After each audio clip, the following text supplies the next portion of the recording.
turma! Hoje nós vamos falar sobre o último conjunto numérico que nós iremos estudar esse ano, o conjunto dos números reais. Antes, nós vamos recapitular os conjuntos vistos nas aulas anteriores. Então, nós temos o conjunto N, que é o conjunto dos números naturais, que é o primeiro conjunto numérico estudado.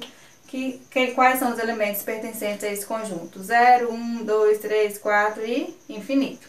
Nós temos o conjunto Z, que é o conjunto dos números inteiros. Quais são os elementos desse conjunto? Os elementos do conjunto N acrescido dos números negativos. Então, quais são os elementos? Menos 3, menos 1, menos 2, 0, 4, 5, né? Os números positivos e os números negativos, sendo inteiros. Nós temos, em seguida, o conjunto Q, que é o conjunto dos números racionais, que nós vimos que são aqueles números que podem ser colocados na forma fracionária. Então, se o número pode ser colocado na forma fracionária, ele pertence ao conjunto Q. Depois, nós vimos o conjunto I, que fica separado aqui fora, que são os números irracionais, não tem nenhum número em comum com os outros conjuntos. E, para finalizar, falaremos sobre os números reais. Qual é esse conjunto? É isso tudo. Então, aqui eu tenho o conjunto R. Quando eu unir o conjunto Q com o conjunto I, eu formo o conjunto dos números reais. Ou seja, todos os conjuntos e todos os números estudados anteriormente fazem parte desse conjunto maior, que é o conjunto R. Esse é o conjunto. Agora, quais são os números que não fazem parte do conjunto dos números reais? Já que tudo isso, né, pertence a ele. São aquelas raízes onde o índice é par e o radicando é negativo. Essas raízes, elas não são reais. Exemplo, raiz quarta de menos 8. Eu tenho aqui o radicando negativo e o índice par. Então, esse número não faz parte do conjunto R. Outro exemplo, raiz oitava de menos 180. Radicando negativo e índice par. Então, também não faz parte do conjunto R. Então, todas as raízes nesse formato não fazem parte do conjunto dos números reais. Dentro do conjunto dos números reais, nós estudamos os intervalos reais. O que significa? São subconjuntos do conjunto R. Então, eu posso representar esses intervalos reais em uma reta real. Então, eu vou colocar aqui como primeiro exemplo. Eu vou desenhar aqui uma reta real.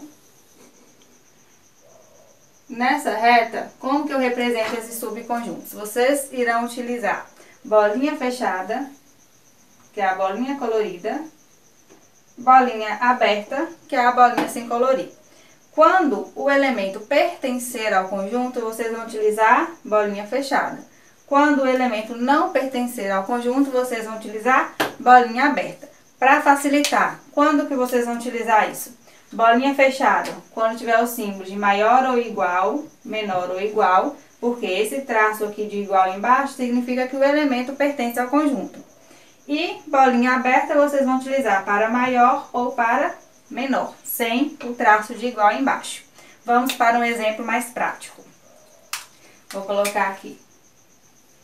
X pertence a R, tal que menos 5 é menor ou igual que x, que é menor que 7.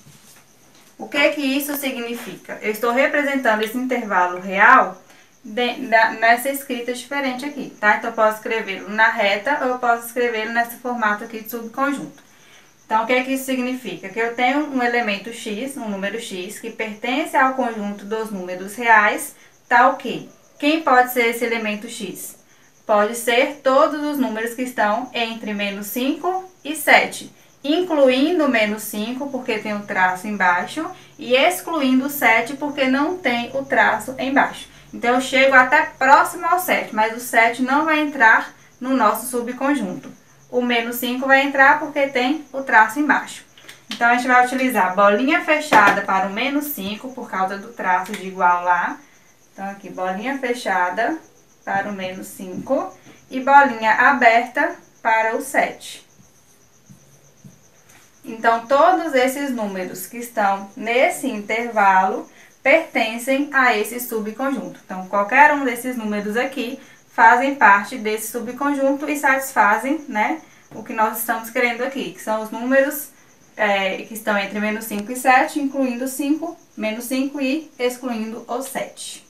Vamos para mais dois exemplos. Então, nós temos aqui x pertence a R, ou seja, eu quero os números reais, onde x é maior ou igual que 9. Então, eu quero todos os números reais que são maiores ou iguais a 9. Então, o primeiro passo, observar se a bolinha é aberta ou fechada. Como tem um traço embaixo, a bolinha fechada. Localizo lá na reta, mais ou menos, onde está o número 9 e coloco bolinha fechada para ele. Como eu quero os números maiores ou iguais a 9, eu vou colorir à direita, que são os números maiores do que 9. Nesse caso, igual no exemplo anterior, nós tínhamos um limite de início e de fim. Então, nós começávamos em um número e terminávamos em outro. Tinha aquele intervalo só entre aqueles dois números. No caso desse exemplo, o seu subconjunto aqui, ó, ele é infinito. Só que ele começa onde? Começa no 9. Então, eu vou colorir todos os números maiores é igual a 9. Como a reta é infinita, fica subentendido aqui que vai dar continuidade. Terceiro exemplo. Agora eu quero os números que são menores do que menos 8. Não apareceu o traço embaixo, então a bolinha vai ser aberta. Então, eu localizo lá mais ou menos onde está o menos 8. Coloco a bolinha aberta. Se são os números menores do que menos 8, eu vou colorir à esquerda, que são os números menores do que ele. Então, eu vou colorir para a esquerda.